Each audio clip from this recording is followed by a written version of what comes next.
Cholera தடுப்பூசி கண்டுபிடிக்கப்படுறதுக்கு முன்னாடி மருத்துவ உலகம் சந்திச்ச பாதிப்புகள் என்னென்ன அப்படின்றதையும், காலரா பாதிப்பை சமாளிக்க கையாளப்பட்ட சிகிச்சை முறைகள் என்னென்ன அப்படின்றதையும் பார்க்கலாம்.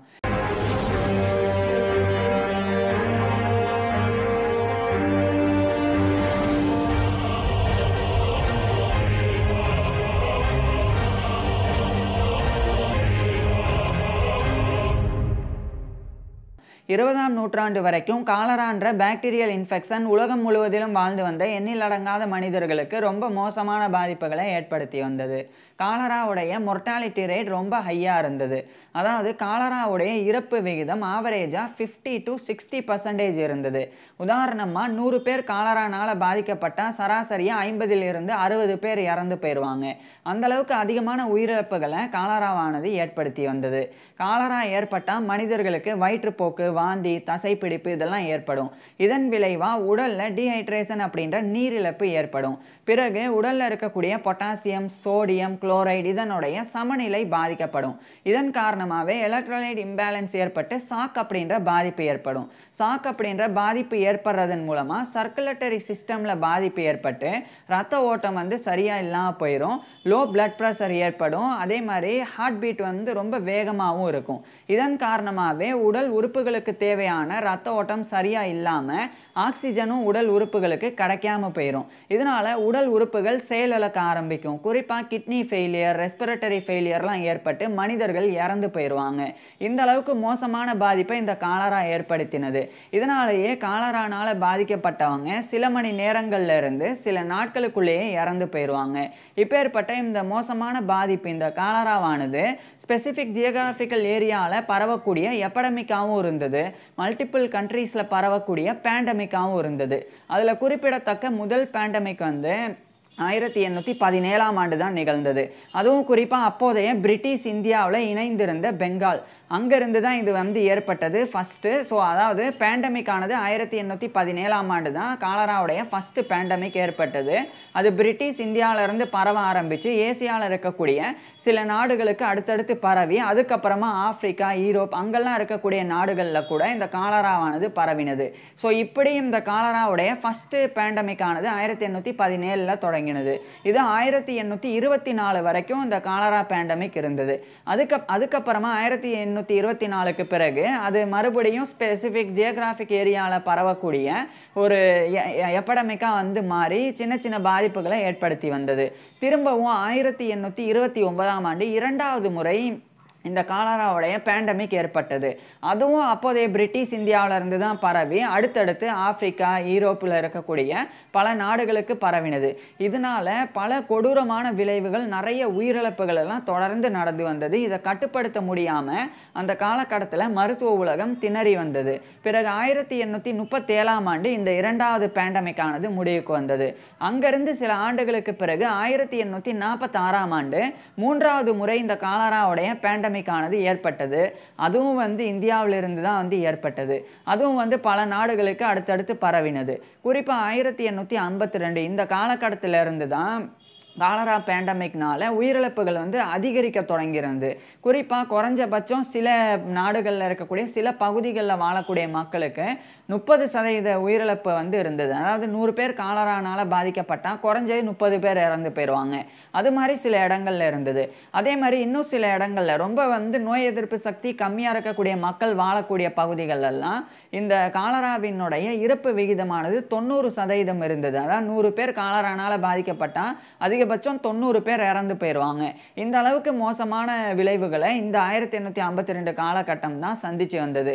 ஸோ இப்படி இந்த காலராவானது ஏற்பட்டு இவ்வளோ உயிரிழப்புகள் ஏற்படுறதுக்கு மிக முக்கியமான காரணம் அந்த காலகட்டத்தில் இருந்த மருத்துவ புரிதல் தான். குறிப்பாக மயாஸ்மா தியரி தான். மயாஸ்மா தியரி அப்படின்றது பேட் இயர் தான் இந்த பேட் இயர் தான் டிசீசஸை ஏற்படுத்துது அப்படின்ற நம்பிக்கை. அதாவது மோசமான காற்று தான் நோய்களை ஏற்படுத்துது அப்படின்ற இந்த ஒரு கோட்பாடு தான் மயாஸ்மா தியரி அப்படின்னு அர்த்தம். இதுதான் அந்த காலகட்டத்தில் நம்பப்பட்டு வந்தது. இந்த ஜேர்ம் தியரி ஆஃப் டிசீஸ் ஆனது நம்பப்படலை. ஜேர்ம் தியரி ஆஃப் டிசீஸ் அப்படின்னா ஒரு நோய்க்கு பின்னாடியும் ஒரு பாக்டீரியா, வைரஸ் அல்லது ஃபங்கஸ் மாதிரியான மைக்ரோ ஆர்கானிசம்ஸ் தான் காரணமாக இருக்கும் அப்படின்ற இந்த ஒரு கிருமி கோட்பாடு தான் ஜேம் தியரி ஆஃப் டிசீஸ் அப்படின்றது. இதுதான் வந்து ஏற்றுக்கொண்டு இருக்கணும். ஆனால் அந்த காலகட்டத்தில் இந்த ஜேம் தியரியே கிடையாது. அதனால அப்போல்லாம் இந்த மயாஸ்மா தியரி தான் ஏற்றுக்கொள்ளப்பட்டது. அதனாலேயே காலரா ஏற்படுது அப்படின்னா உடனடியாக அந்த மோசமான காற்று இல்லாமல் காற்று வந்து சுத்தமாக இருக்கணும். அப்படி இருந்தாலே போதும், காலரா ஏற்படாது. அப்பேற்பட்ட நம்பிக்கை தான் இருந்தது. இதனால தான் காலராவை அந்த காலகட்டத்தில் சமாளிக்கவே முடியல. இப்பேற்பட்ட இந்த காலகட்டம் இருந்த போதும் கூட சில சிகிச்சை முறைகள் இந்த காலராவை சமாளிக்கிறதுக்கு மேற்கொள்ளப்பட்டது. அது சில முட்டாள்தனமான சிகிச்சை முறைகளும் இருந்தது. அதில் முதல் சிகிச்சை முறை வந்து பிளட் லெட்டிங் அப்படின்றது. அதாவது காலரா ஏற்பட்டவங்களுக்கு காலரா பாதிப்பை வந்து போக்குறதுக்காக கையிலையோ கால்லையோ ஒரு சின்ன கீறல் ஏற்படுத்தி அதன் மூலமாக அதை அழுத்தம் கொடுத்து ரத்தத்தை வந்து வெளியேற்றுவாங்க. இப்படி கெட்ட ரத்தத்தை வந்து வெளியேற்றுறதன் மூலமாக காலராவுடைய பாதிப்பு வந்து குறைஞ்சி போயிடும். காலரானால் பாதிக்கப்பட்டவங்க பொழைச்சிருவாங்க அப்படின்னு நினச்சாங்க. ஆனால் இந்த பிளட் லெட்டிங்னால் அதிகப்படியான ரத்தத்தை வெளியேற்றுறனாலேயே பல பாதிப்புகள் ஏற்பட்டு காலரானால் பாதிக்கப்பட்டவங்க சீக்கிரமாகவே கூட இறந்தும் போனாங்க. அதுக்கப்புறமா வந்து சப்போர்ட்டிவ் கேர், இது ஓரளவுக்கு வந்து பலன் அளித்தது. அதாவது சப்போர்ட்டிவ் கேர் அப்படின்னா இப்போ வந்து காலரானால் பாதிக்கப்பட்டாங்கன்னா அவங்கள வந்து உடனடியாக பெட் ரெஸ்ட்டில் இருக்கணும், எந்த வேலையும் அவங்க பார்க்கக்கூடாது. அதுக்கப்புறம் வந்து அவங்களுக்கு வந்து அதிகமாக வந்து நீர் சார்ந்த உணவுகளை வந்து கொடுத்துக்கிட்டே இருக்கணும். ஸோ இந்த சப்போர்ட்டிவ் கேர் வழங்கப்பட்டது. இது ஓரளவுக்கு காலரானால் பாதிக்கப்பட்டவங்களுடைய உயிரை காப்பாற்றினது. ஏன்னா காலரானால் பாதிக்கப்பட்டவங்களுக்கு நீரிழப்பு தான் அதிகம் ஏற்படும். அதிகமாக வந்து வயிற்றுப்போக்கு, அதுக்கப்புறம் வாந்தி இதெல்லாம் ஏற்படுறனால நீரிழப்பு தான் ஏற்படும். ஸோ அதனால் இந்த நீரேற்றமாக இருக்கிற மாதிரி ஃப்ளூயிடாக இருக்கக்கூடிய உணவுகள் வந்து வழங்கப்பட்டு அவங்களுக்கு ரெஸ்ட்டும் வழங்கப்பட்டது. அதுக்கப்புறம் சிம்டமேட்டிக் கேர் ஆனது இருந்தது. சிம்டமேட்டிக் கேர் அப்படின்னா இப்போ காலரானால் வயிற்று வலி ஏற்படுது, வயிற்றுப்போக்கு ஏற்படுதுன்னா அதுக்கு வந்து ஓபியம், அதுக்கப்புறமா வந்து டேனிக் ஆசிட், இது போன்றவைகள் வந்து மருந்துகளாக பயன்படுத்தப்பட்டு வந்தது. ஆனால் இதனால் ரெஸ்பிரேட்டரி டிப்ரெஷன் மாதிரியான பிரச்சனைகள்லாம் கூட ஏற்பட்டது. இதன் மூலமா பல பாதிப்புகளும் ஏற்பட்டது. இப்படி இந்த சிம்டமேட்டிக் கேரும் வந்து அந்த அளவுக்கு வந்து பலன் அளிக்கல. அதுக்கப்புறமா பர்ஜிங் அப்படின்றது சிகிச்சை முறையா இருந்தது. பர்ஜிங் அப்படின்னா வேணும்னே வந்து வாந்தி வர வைக்கிறது, வயிற்றுப்போக்கை ஏற்படுத்துறது. அப்படி ஏற்படுத்துறதன் மூலமா காலராவை குணப்படுத்திடலாம் அப்படின்னு சொல்லி அந்த காலகட்டத்தில் வாழ்ந்து வந்த மக்களும் சரி, அந்த காலகட்டத்தில் இருந்த மருத்துவர்களும் விஞ்ஞானிகளும் சரி அதை வந்து நம்பினாங்க. ஆனால் அதுவும் வந்து பெருசாக வந்து கை கொடுக்கல. அதுக்கப்புறமா குவாரண்டைன் அண்ட் ஐசோலேஷன், அதாவது இந்த மாதிரி காலரா பாதிப்பு ஏற்பட்டால் உடனடியாக அந்த பகுதியே வந்து குவாரண்டைன் பண்ணுறது, அதேமாதிரி காலரானால் பாதிக்கப்பட்டவங்களை தனிமைப்படுத்துறது, இது மாதிரியான நடவடிக்கைகள் மேற்கொள்ளப்பட்டது. இதனால காலரா பரவுறது தடுக்கப்படும் அப்படின்னு நம்பப்பட்டது. ஸோ இப்பேற்பட்ட சிகிச்சை முறைகள் தான் வந்து இருந்தது. இது எல்லாமே வந்து ஓரளவுக்கு கை கொடுத்தாலும் நிறைய பின்விளைவுகள் இதனால அதிகம் இருந்தது. இந்த சிகிச்சை முறைகள்னால கூட நிறைய உயிரிழப்புகள்லாம் நடந்தது. ஸோ இப்படியான பாதிப்புகள் இருக்கும்போது தான் ஜான் ஸ்னோ அப்படின்ற ஒரு விஞ்ஞானி 1854ஆம் ஆண்டு ஒரு முக்கியமான விஷயத்தை கண்டறிஞ்சாங்க. காலரா பரவுறதுக்கு கண்டாமினேட்டட் வாட்டர் தான் காரணம், அதாவது அசுத்தமான நீர் தான் காலரா நோயை வந்து பரப்புது அப்படின்றத ரொம்ப சரியாக ஜான் ஸ்னோ அப்படின்ற நபர் வந்து கண்டறிஞ்சாங்க. இது மிகப்பெரிய ஒரு விஷயம். ஆனால் அது அந்த காலகட்டத்தில் பெருசாக ஏற்றுக்கொள்ளப்படலை. அதுக்கப்புறமா வந்து ஃபிலிப்போ பேச்சினி அப்படின்னு சொல்லி இட்டாலியை சேர்ந்த ஒரு கிரேட்டஸ்ட் அனாட்டமிஸ்ட், அவர் வந்து விப்ரியோ காலரே அப்படின்னு ஒரு கமா சேப்ட் பாக்டீரியா இருக்கு, அந்த பாக்டீரியா தான் காலராவை ஏற்படுத்துது அப்படின்னு சொல்லி ஐடென்டிஃபை பண்ணி அவர் சொன்னாங்க. அப்பவும் அது ஏற்றுக்கொள்ளப்படலை. ஏன்னா கிருமி தான் நோய்களை ஏற்படுத்துது அப்படின்ற ஜேம் தியரி வந்து அப்போ ஏற்றுக்கொள்ளப்படாதனால. அதுக்கப்புறம் 1859 இந்த காலகட்டத்தில் லூயி பாஸ்டர் அப்படின்ற பிரான்ஸை சேர்ந்த கிரேட்டஸ்ட் சயின்டிஸ்ட், அவர் தான் வந்து இந்த ஜெர்ம் தியரியினுடைய ஸ்ட்ராங் ஃபவுண்டேஷனை போட்டாங்க. ஏன்னா அந்த லூயி பாஸ்டர் தான் வந்து கண்ணுக்கு தெரியாத கிருமிகள் காற்று, நீர், நிலம் இது போன்ற என்விரான்மெண்ட்டில் இருக்குது, அதுதான் வந்து நம்ம உண்ணக்கூடிய உணவுகளை புளிக்க செய்து கெட்டு போகவும் வைக்குது, நமக்கு ஏற்படக்கூடிய தொற்று பாதிப்புகளுக்கும் அந்த கிருமிகள் தான் காரணம் அப்படின்னு அவர் வந்து ப்ரூஃப் பண்ணாங்க.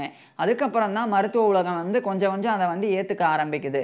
இதுக்கிடையில் இந்த ஒரு காலராவுடைய பேண்டமிக் 1846 ஆரம்பிச்சது, 1860 வரைக்கும் நீண்டு இருந்தது.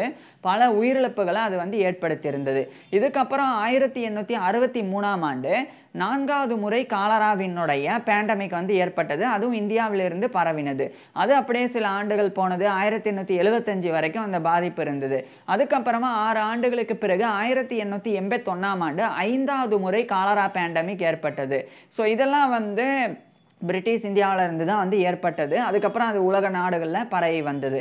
இந்த நிலையில தான் 1883ஆம் ஆண்டு ஜெர்மனியை சேர்ந்த கிரேட்டஸ்ட் ஃபிசிஷியன் மருத்துவரான ராபர்ட் கோக் அப்படின்ற நபர், அவர் வந்து இந்த காலராவை ஏற்படுத்தக்கூடியது விப்ரியோ காலரே அப்படின்ற பாக்டீரியா தான் அப்படின்னு அவர் வந்து ஐடென்டிஃபை பண்ணி கன்ஃபார்மும் வந்து பண்ணாங்க. ஸோ அது பண்ணதுக்கப்புறம் 1885ஆம் ஆண்டு ஜெய்மி ஃபெரான் ஐக்ளூவா அப்படின்னு சொல்லி ஸ்பெயினை சேர்ந்த ஒரு சயின்டிஸ்ட், ஒரு பாக்டீரியாலஜிஸ்ட், அவர் வந்து ஒரு ஓரல் காலரா வேக்சினை வந்து உருவாக்கினாங்க. அதாவது காலராக்குண்டான தடுப்பு மருந்து, வாய்வழி தடுப்பு மருந்தை வந்து அவர் வந்து உருவாக்கினாங்க.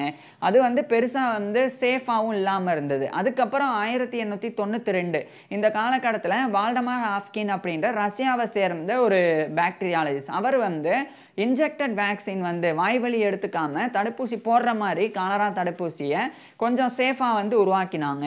ஸோ அதுக்கப்புறம் அது வந்து படிப்படியாக இந்தியாவுக்கு வந்து வால்டமார் அந்த ஹாஃப்கின் வந்து பெரிய அளவில் அந்த தடுப்பூசிலாம் போட்டாங்க. பிரிட்டிஷ் இந்தியாவில் காலரா வந்து படிப்படியாக வந்து நீக்கமடைஞ்சு 1896 காலராவுடைய அந்த 5th பேண்டமிக் வந்து முடிவுக்கு வந்தது. அதுக்கப்புறம் அந்த 1896 அப்போ வந்து வில்ஹெம் கால் அப்படின்ற ஜெர்மனியை சேர்ந்த இன்னொரு மருத்துவர், அவர் வந்து இந்த காலராக்குண்டான வேக்சினை கொஞ்சம் மேம்படுத்தினாங்க. ஸோ அப்போ 5வது பேண்டமிக் முடிஞ்சிருந்தாலும் 3 ஆண்டுகளுக்கு பிறகு 1899ஆம் ஆண்டு மறுபடியும் 6வது முறை பேண்டமிக் ஆனது, காலரா பேண்டமிக் ஏற்பட்டது பிரிட்டிஷ் இந்தியாவிலிருந்து. அது 1923 வரைக்கும் நீண்டது. ஸோ இப்படி வேக்சின் கண்டுபிடிச்சதுக்கு அப்புறமாவும் இதனுடைய பாதிப்பு இருந்தது. அதுக்கப்புறம் தான் சில டெக்கேட்ஸ் வரைக்கும், சில தசாப்தங்கள் இந்த காலராவினுடைய பாதிப்பு உலக அளவில் பேண்டமிக்காக வந்து இல்லாமல் இருந்தது. ஆனால் இதனுடைய 7வது பாதிப்பு, அதாவது 7வது பேண்டமிக் 1961ஆம் ஆண்டு ஏற்பட்டது. இந்த முறை டிஃபரெண்டாக இந்தோனேசியாவிலிருந்து 7th டைம் வந்து காலரா பேண்டமிக் ஏற்பட்டது. ஸோ இந்தோனேசியாவில் ஆரம்பித்த காலரா வந்து படிப்படியாக உலக நாடுகளில் பரவி இன்னைக்கு வரைக்கும் அந்த 7th பேண்டமிக் வந்து அப்படியே கண்டினியூ ஆகிட்டு இருக்கு. இதுக்கிடையில் 1980களில் டாக்டர் ஜான் ரோலண்ட் ஹோம்கிரன் அப்படின்னு சொல்லி ஸ்வீடனை சேர்ந்த ஒரு சயின்டிஸ்ட், அவர் வந்து ஓரல் காலரா வேக்சினை வந்து நல்லா மேம்படுத்தி அவர் வந்து கண்டுபிடிச்சாங்க. ஸோ அது இன்னைக்கு வரைக்கும் வந்து 21ஆம் நூற்றாண்டில் கூட பயன்பாட்டில் இருக்குது. ஆனால் 21ஆம் நூற்றாண்டில் கூட இந்த 7வது காலரா பேண்டமிக் இன்னும் முடிவுக்கு வராமல் தொடர்ந்து வருது. குறிப்பாக ஆப்பிரிக்கா, அதுக்கப்புறமா வந்து ஏசியா, இது போன்ற இது மாதிரி கண்டங்களில் இருக்கக்கூடிய பல நாடுகளில் இன்னைக்கு வரைக்கும் காலரா வந்து தொடர்ந்து பரவிட்டே வருது. இதை கட்டுப்படுத்தவே முடியல வேக்சினேஷன் வந்து இருக்கும்போது கூட. ஏன்னா நிறைய ஏழை நாடுகளில் இருக்கக்கூடிய மக்களுக்கு அந்த வேக்சின் வந்து சரியாக போய் சேரலை. அது மட்டும் இல்லாமல் அவங்களுக்கு தேவையான சுத்தமான நீர் வந்து கிடைக்கல. ஏன்னா காலரா பரவுறதே அசுத்தமான நீர் மற்றும் அசுத்தமான உணவு, கண்டாமினேட்டட் ஃபுட் அண்ட் வாட்டர்னால தான். ஸோ அது அந்த அளவுக்கு வந்து அசுத்தமில்லாத உணவும் அசுத்தமில்லாத அந்த நீரும் வந்து இன்னைக்கு வரைக்கும் வந்து நிறைய நாடுகளில் இருக்கக்கூடிய மக்களுக்கு வந்து கிடைக்கல. அதனால கூட காலராவானது தொடர்ந்து இன்னைக்கு வரைக்கும் பரவி வருது. வேர்ல்டு ஹெல்த் ஆர்கனைசேஷன் வந்து அஃபீஷியலாக 7th காலரா பேண்டமிக் முடிவுக்கு வந்தது அப்படின்னு இன்னமும் கூட அறிவிக்கலை. ஸோ இன்னைக்கு வரைக்குமே இந்த காலராவினுடைய இந்த பாதிப்பு இருந்து வருது. இருந்தாலும் இந்த காலரா வேக்சின் கண்டுபிடிக்கப்பட்ட பிறகு இதனுடைய இறப்பு விகிதம் வந்து பெரும் அளவில் வந்து குறைக்கப்பட்டிருக்கு. ஸோ காலரா வேக்சின் கண்டுபிடிக்கப்படுறதுக்கு முன்னாடி மருத்துவ உலகம் சந்தித்த பாதிப்புகள் என்னென்ன அப்படின்னு நான் சொல்லிட்டேன். அதே மாதிரி காலரா பாதிப்பை சமாளிக்க கையாளப்பட்ட சிகிச்சை முறைகள் என்னென்ன அப்படின்றதையும் சொல்லிட்டேன். அது போக அட்வான்ஸாக எப்படி காலராவினுடைய பேண்டமிக் வந்து நிகழ்ந்தது, அது 7 பேண்டமிக்குடைய ஆண்டு, அது எங்கேருந்து பரவினது, ஃபுல் டீட்டெயில் வந்து சொல்லிட்டேன். ஸோ இதுக்கப்புறம் இந்த காலராவுடைய வேக்சின் எப்படி கண்டுபிடிக்கப்பட்டது அப்படின்ற அந்த ஃபுல் டீட்டெயில் நான் ஏற்கனவே பேசியிருக்கிறேன்.